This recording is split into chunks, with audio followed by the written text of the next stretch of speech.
Fine, আমি less bothered. I need that passcode. তুই কিন্তু ভালো করে জানিস আমি যদি না পাই তাহলে চেষ্টা কর প্লিজ।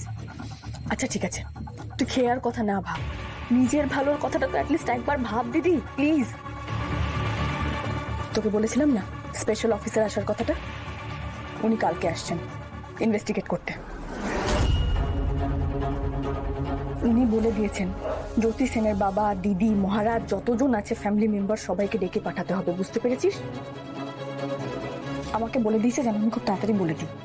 আমি বলেছি বাবা এখানে নেই, দিল্লিতে আছে। উনি আমাকে বলেছেন যত তাড়াতাড়ি সম্ভব বাবাকে ডেকে পাঠাতে। তুই কি শুনতে পাচ্ছিস আমার কথাটা? শুধু এখানে নয়, রিসর্টে গিয়েও তদন্ত হবে। ওখানে যারা ছিল সেদিন, মানে যত গেস্ট ছিল, কেটারিং এর লোকজন ছিল, যত ডেকোরেটার ছিল, ওদের সবাইকে ডেকে ইনভেস্টিগেট করা হবে, বুঝতে পেরেছিস? জিজ্ঞাসাবাদ করা হবে ওদেরকে।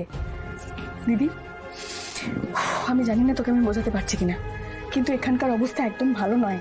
খেয়ার শরীর খারাপ দিদি, কোনো একটা কিছু নিয়ে খুব ট্রমাটাইজড হয়ে রয়েছে। বাড়ির পরিস্থিতি খুবই টেন্সড। আমি কি করে এই সময় ফোনটা নেবো বলতো? কি করে পাসকোডটা আমি নেবো? তোকে বুঝতে হবে তো সেটা, নাকি? একটু সময় দে আমাকে প্লিজ, আমি দেখছি কি করা যায়। ও জি, আমার কাছে নেই সময়, আমার কাছে সময় নেই। ইন্টারভিউ করতে আসবে তো ইন্টারভিউ করতে আসবে, আমি ভানুকে নিয়ে চলে যাব। কিন্তু প্লিজ আমি ওই তিমিরটাকে আর বাবা সাজিয়ে নিয়ে যেতে পারবো না। I am so sorry. আরে বাবাকে নিয়ে আসতে পারবি না মানে? আমি বুঝতে পারলাম না। যদি ওরা বলে বাবার সঙ্গে ভিডিও কলে কথা বলবে, ফোন করবে, তাহলে সেটা কি ভালো হবে? তার থেকে তিমিরদা এখানে থাকলেই বরং বেটার হবে। আমরা সঙ্গে থাকবো, তিমিরদা ঘাবড়াবে কম। উজি একদম ঠিক কথা বলছে নিশা, আমাদের এক্ষুনি তিমিরদাকে ফোন করে ডেকে না উচিত। ঠিক আছে, আনছি, ডেকে আনছি। এই তুই তাড়াতাড়ি আমাকে পাসকোড গুলো কালেক্ট করে দে তো, ফোনটা রাখ।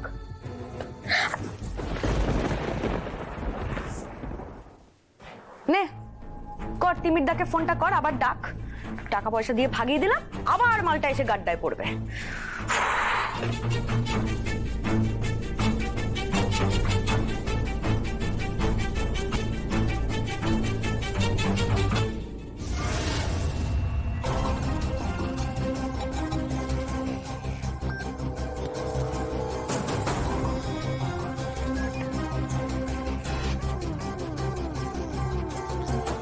শোনো, আমি যখন ঘুমিয়ে থাকবো আমার ফোনটা এই পাশে থাকবে।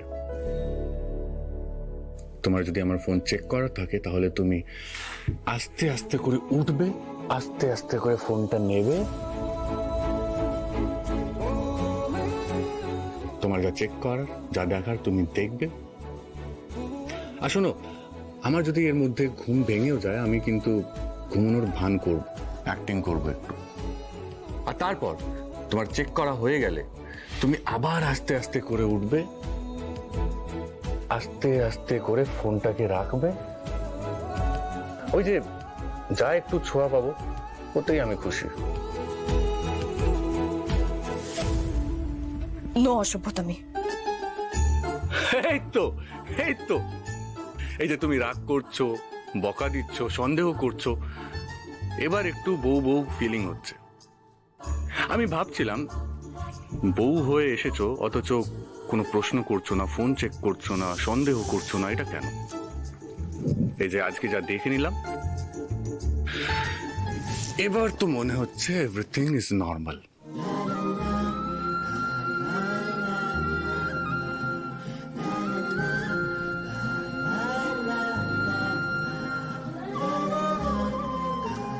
আচ্ছা ঠিক আছে ঠিক আছে, অনেক আদিক খেতা হয়েছে, এবার চলো ঘরে চলো, গিয়ে একটু ফ্রেশ ফ্রেশ হয়ে তুমি একটু ঘুম দেবে, অনেকক্ষণ জার্নি করেছো। চলো ঘরে চলো। এখন কেন যাব? আমি বুঝি নতুন মামিকে দেখবো না? ওর সাথে গল্প করবো না? আমি এখন যাবো না, তুমি যাও। পিকু ঠিক করে কথা বলো কিন্তু, এত অ্যাডামেন্ট হয়েছো কেন তুমি? তুই একদম ঠিক বলেছ, ঠিকই তো। ওই যে তোমার নতুন মামি এসে গেছে। জানো, তোমার নতুন মামি অপেক্ষা করছিল কতক্ষণে আমাদের পিকুসোনা আসবে, কতক্ষণে তাকে একটু আদর করবো। কি গো জ্যোতি, আমাদের ছোট্ট কৃষ্ণ ঠাকুরের তো মান হয়েছে, একটু মান ভঞ্জন করে দাও তো, আদর করে দাও, সব রাগ বলে জল হয়ে যাবে। যাও যাও যাও।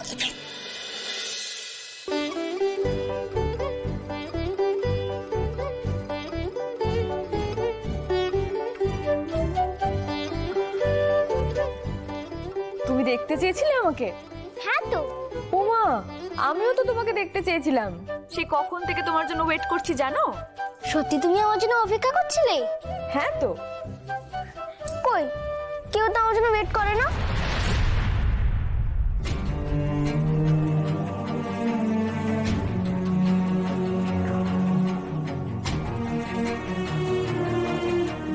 দেখো না, সবাই মিলে আমাকে বোর্ডিং এ পাঠিয়ে দিয়েছে। মা আমাকে বোর্ডিং থেকে আনতেই চায় না। আমার ইচ্ছা করলেও আমি আসতে পারি না।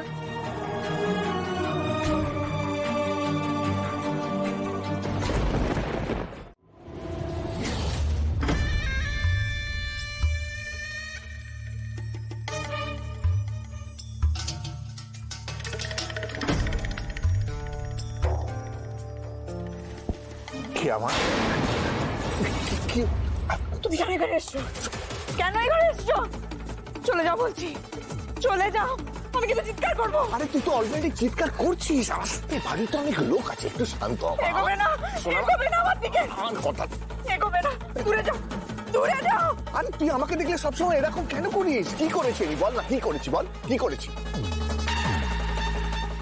তুমি একটা নোংরা লোক, তুমি জানো না? হ্যাঁ, জানো না? আমি কিন্তু তোমার বউ, তোমার মেয়ের জন্য বাড়িতে কাউকে কিচ্ছু বলিনি। চলে যাও এখান থেকে, চলে যাও, না আমি কিন্তু সত্যি সবাইকে বলবো।